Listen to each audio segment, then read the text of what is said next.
Digital signal processing requires translating infinite, continuous physical realities, like the sound of a voice, into finite, discrete computational matrices. Digitization is the orthogonal combination of two distinct mathematical processes, dividing continuous time into discrete intervals and mapping continuous voltage to discrete integer levels. To perform these actions, and eventually reverse them, engineers rely on a chronological hardware pipeline.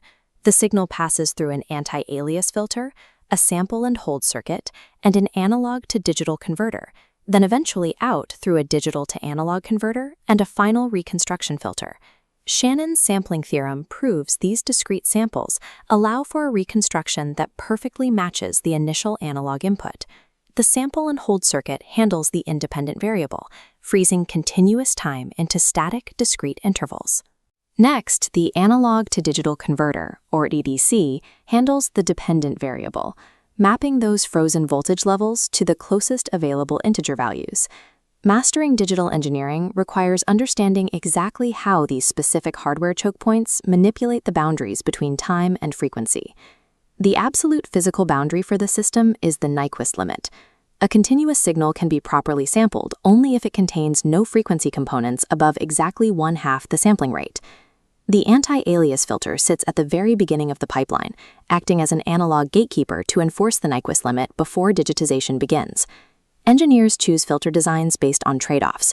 A Chebyshev filter provides steep roll-off to eliminate high-frequency interference, though it adds ripple distortions. A Bessel filter preserves exact waveform shapes, but has a gradual roll-off. Because no physical filter drops instantly, engineers calculate a safety margin.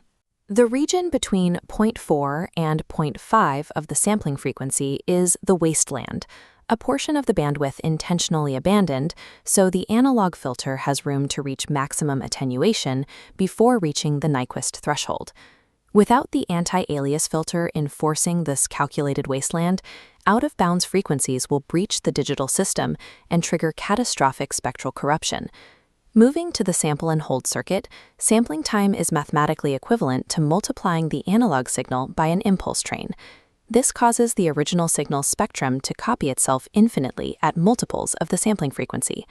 As shown in this spectral plot, proper sampling relies on keeping these duplicate spectral envelopes physically separated. If an input frequency exceeds the Nyquist limit, the baseband spectrum widens, causing the high-frequency edges of these duplicates to overlap and bleed together. This spectral collision is called aliasing. Frequencies higher than the Nyquist limit fold back across the boundary and impersonate lower frequencies in the baseband.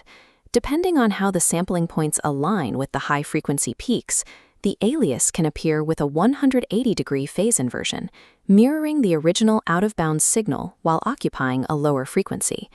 Aliasing is the perfect crime in digital signal processing. Once those spectral duplicates overlap, the original low-frequency data is permanently overwritten, and no algorithm can separate the true signal from the alias. After the sample and hold circuit freezes the signal in time, the analog-to-digital converter discretizes the held voltage level into a specific integer. Engineers utilize different hardware architectures for this task, ranging from high-speed flash ADCs to ultra-high-resolution sigma-delta models. The Successive Approximation Register, or SAR, executes a rapid binary search. It tests the most significant bit first, generating a halfway voltage. If this exceeds the true input, the comparator flips the bit to 0. If lower, it remains 1, instantly stepping down the sequence. This binary narrowing repeats down to the least significant bit on every single clock cycle, zeroing in on the closest possible integer match for the voltage. The SAR architecture utilizes a deterministic recursive loop to efficiently force infinite analog variability into a strict integer boundary. Quantization error is the difference between the actual continuous analog voltage and the nearest mapped integer level.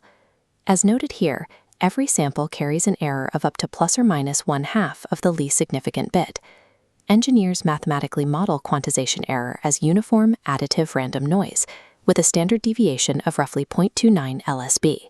On a 16-bit digitizer, the RMS noise floor equates to about 1 part in 227,000 of the full scale, making it virtually imperceptible during normal operation.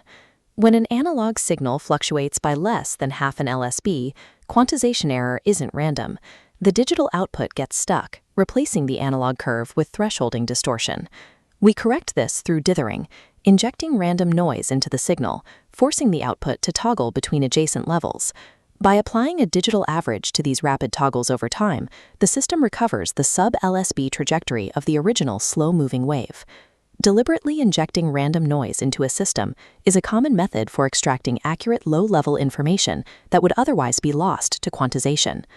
At the output phase, the processed digital matrix bridges back into physical reality through the digital-to-analog converter, or DAC. Because the DAC maintains the output voltage steady until the next clock cycle, it creates a zero-order hold, resulting in a jagged, staircase waveform. This zero-order hold mathematically multiplies the signal spectrum by a Sinc function, which heavily attenuates the high frequencies. Right at the Nyquist limit, the signal amplitude is reduced to roughly 64%, resulting in a drop of nearly 4 decibels. To fix this amplitude distortion and smooth the waveform, the signal passes through the final hardware component, the analog reconstruction filter. This filter applies a specific inverse Sinc EQ curve to flatten the passband, lifting the attenuated high frequencies back to their proper amplitudes. The reconstruction filter also executes a sharp cutoff to annihilate the high-frequency spectral duplicates created during the sampling process. Once stripped of high-frequency duplicates and corrected for amplitude, the jagged staircase smooths into a continuous analog wave. The orthogonal pipeline is complete. By mathematically isolating the domains of time and voltage, we can transform a physical wave into a discrete matrix and reconstruct it with zero loss of signal integrity.